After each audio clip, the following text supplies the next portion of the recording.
by our own part of the world, for instance.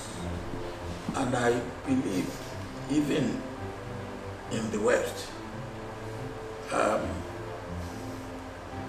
China is understood, but there is this gnawing fear, which I believe should not be, that look, if China gets strong economically, technologically, it will displace the West, either the US or Europe. But there's a saying in my part of the world that the sky is big enough for two birds not to collide and to continue to fly freely.